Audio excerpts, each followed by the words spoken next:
Olá, alunos! A Prof. Cris espera que estejam todos bem.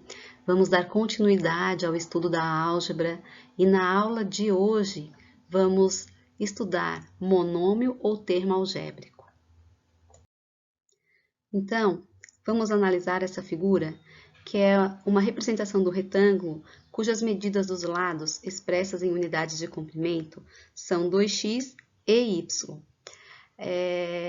E temos as seguintes perguntas. Letra A. Qual é a expressão algébrica que representa a área desse retângulo? Letra B. Qual é a expressão que representa o perímetro do retângulo da figura? Sabemos que a área do retângulo é calculada multiplicando o comprimento pela largura, que neste caso são representados por 2x e y, respectivamente. Então, a área deste retângulo será representada pela expressão algébrica 2xy, ou seja, 2x multiplicado por y, que nós podemos escrever apenas 2xy. O perímetro é a soma das medidas dos lados. E somando então os lados deste retângulo, lembrando que os lados opostos têm a mesma medida, 2x mais 2x, 4x, y mais y, 2y. Então, a expressão que representa o perímetro desse retângulo é igual a 4x mais 2y. Entre as duas expressões algébricas existe uma diferença. Então, observe. Na primeira expressão, 2xy, temos uma multiplicação de números e variáveis. Na segunda expressão, 2x mais 2y, temos uma soma de multiplicações de números e variáveis. O que significa isso? O que quer dizer? O que essa diferença interfere nessas expressões algébricas? Então, a diferença entre as duas expressões algébricas vai fazer com que a gente compreenda melhor a definição de monômio. Uma expressão algébrica representada por um número ou apenas por uma variável ou uma multiplicação de números e variáveis em que a variável não esteja no denominador nem no radical é denominada monômio ou termo algébrico. Então, para ser um monômio, nós não podemos ter uma soma envolvida, nem uma subtração. Temos alguns exemplos. 3x, ou seja, 3 vezes x, 7y, 7 vezes y. Então, no primeiro exemplo, 3x, nós temos número e letra, assim como no segundo exemplo, número e letra. No terceiro exemplo, temos ABC, ou seja, A vezes B vezes C. Temos uma multiplicação de variáveis. No quarto exemplo, x ao quadrado. E no quinto exemplo, 4/3 de x. Então, pela definição, a variável ela não pode estar no denominador. No numerador não tem problema.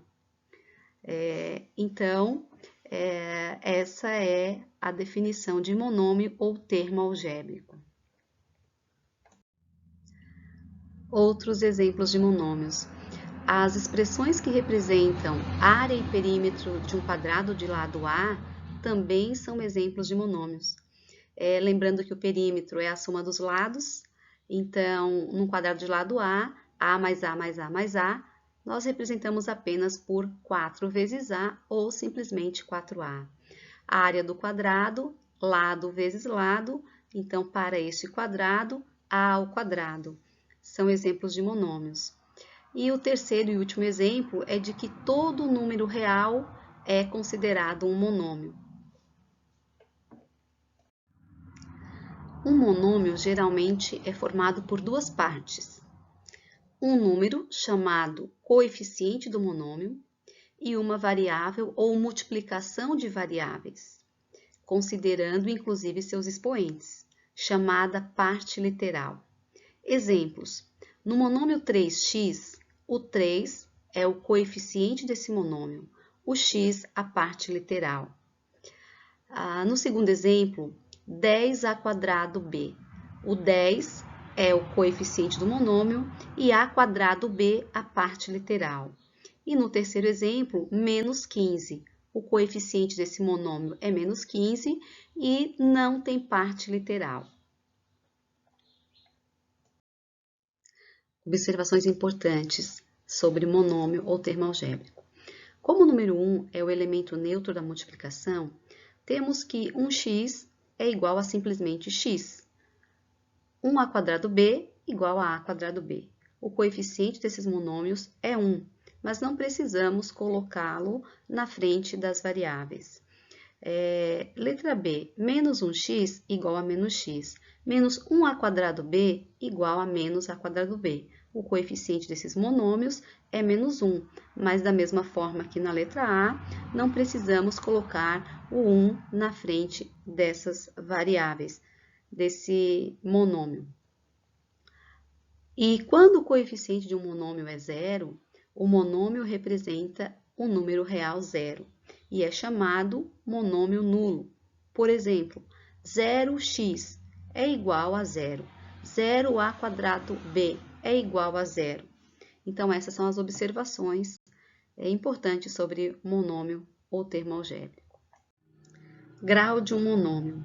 O grau de um monômio com coeficientes não nulos é dado pelas somas dos expoentes das variáveis.